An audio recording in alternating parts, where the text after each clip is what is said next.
interesting trend I've watched here over the last decade in Silicon Valley, which is located in the Bay Area. A lot of hippies, peace and love, and all that kind of great stuff is a lot of the sort of gestalt, the philosophy of the Bay Area. And, 5 years ago, you had folks maybe not even wanting to participate in anything safety, defense related. In fact, famously, in 2019, Google, under pressure from their peacenik employees, canceled the cloud contract with the U.S. Department of Defense. This is Google, a company that benefits from the safety and security provided by the U.S. Department of Defense, is above actually servicing them, right? And they didn't want to be in the business of war, the uncomfortable business of safety, while benefiting from it. Couldn't think of anything more hypocritical in my mind. Well, that sentiment, thankfully, has changed here in Silicon Valley, and we've seen a lot of successful companies. Anduril comes to mind, friend of the pod, Palmer Luckey, Ring, friend of the pod, Jamie Siminoff, and Flock Safety. Had all of them on All In or This Week in Startups. And investing in defense and public safety, it's now actually considered a really big opportunity for startups. This means smart people, entrepreneurs are now incented to build products that make the world safer. And today, we have a great guest. Rahul Sidhu is the CEO and co-founder of a startup called Aerodome, Aerodome. And I saw the demo of this on X.com, formerly known as Twitter. And I said to my producers, as I'm apt to do, get Rahul on the program. Well, here he is, folks. Hey, Rahul, how are you doing? I'm doing well, sir. How are you doing? All right. You heard my little intro there. And I just want you to show what you've built to the audience, and maybe we could play a little video or something. Just get right to it here. What did you build? Why is it important? And how's it going? Yeah, look, I think the simplest way is to kind of show you what we've got going on here. The simplest way to think about what we're doing here, if you think about public safety air support, is you usually picture helicopters going around and tracking high-speed pursuits, et cetera. And what we built is the ability for police and fire departments to basically send a drone, launch a drone from a central location and send it to a 911 call anywhere in the city at an average of 98 seconds or less. Okay. Giving these agencies the ability to provide rapid air support in a way that's scalable, faster, easier, cheaper than doing it the old way, which is with helicopters. Okay, so somebody calls 911. I think there's somebody trying to break into my house. I hear somebody at the back door. The 911 operator or the police or automated sends up a drone to the location of that phone call or the location. So it's, 123 Main Street. There's somebody trying to break into my house. A drone goes and it gets there in under 100 seconds. That's right. Am I describing correctly what you built? That's right. Yeah. And a lot of it is automated. I mean, these drones launch from central drone stations where their batteries are swapped with little robot arms, and the drones take off and can go to the call automatically and immediately provide that coverage. And in the meantime, someone from the fire station or the police station is sitting there on a computer. We call them the chair force officer.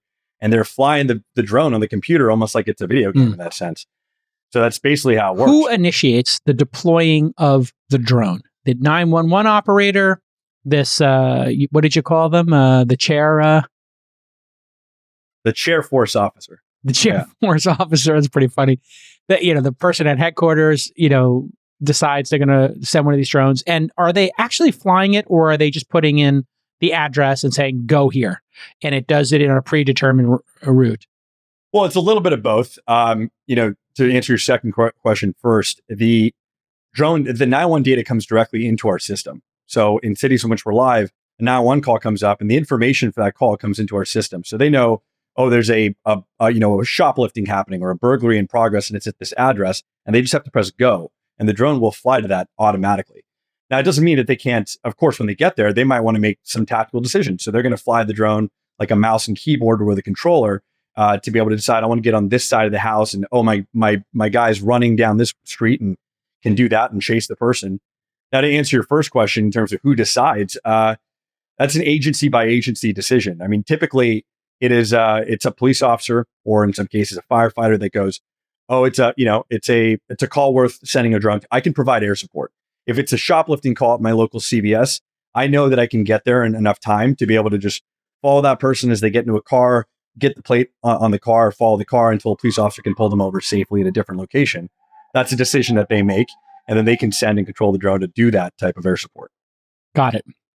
Okay. I'm sure there are public safety folks who have a million complaints about this. What are the complaints you're currently hearing? And what about those complaints are valid versus invalid? You're saying like maybe complaints from the community or people who are concerned? Yeah, there are privacy advocates. There are safety advocates. Oh my God, this thing, I would think the feedback you're getting, and again, it's always variable and they're squeaky wheels who get the grease, but there are people who have privacy concerns about, for example, safety cameras. And in San Francisco, the hippy dippy lunatics, are like, we don't want cameras. Of course, they probably have a zillion cameras around their house, but sure. They don't want there to be a camera system. In London, there are camera systems everywhere. Now, if you're in China, there are camera systems with tracking of faces, and maybe that's compromising privacy. So I guess privacy concerns is one I can think of. Two is abuse, and how do you? And Flock had this issue of, hey, is there abuse here? Could some chair force operator start tracking their spouse or, stalking somebody? We always see that kind of abuse in technical systems. And then, of course, there's the classic, is this thing going to run into a helicopter, an airplane, or fall out of the sky and kill my grandma? So those are the three I can think of. How do you address those three? And have they come up, or am I just, assuming that people are still Karens? Yeah, look, I mean, there's a lot to unpack there. And I think let me give you some context on how this started. So my background's in obviously both tech and public safety. This isn't my first public safety company. I had another one that was acquired in 2021. But my background on the public safety side, I've worked as a police officer, firefighter, paramedic, crew chief across different parts. I wore a lot of uniforms in the United States. And this program actually, I'm still a reserve officer in the Los Angeles area for the city of Redondo Beach. And this program started in 2020, March of 2020. It was an experiment I ran when a friend of mine who was working at a different agency, Chula Vista, was like, hey, we're starting to maybe try to use drones for this purpose. And, in COVID times, right when it hit, we were down maybe 40% of our force on any given day. So we had to do more with less. And then, we weren't as able to use traditional air support as a lot of these units were grounded. So we needed to find a way to make something work. Now I was, the air support manager at the time. I was basically trying to put this together myself as the reserve officer that's still there. And I had to do a lot of the community meetings. I had to listen to people's concerns, and I had to make assurances to the community and how this would be used. The main thing here is that we're not reinventing the wheel in terms of what is actually happening. Helicopters are going around flying and providing some level of air support to police officers or firefighters in the field. And there's case law around that, what they can and can't do, how they can prevent themselves from operating in a way that isn't good or violating the Fourth Amendment or any of those things. Drones are essentially a technological advantage in the sense that you can use more, they're cheaper, they're safer, they're greener, but it's still doing generally the same thing.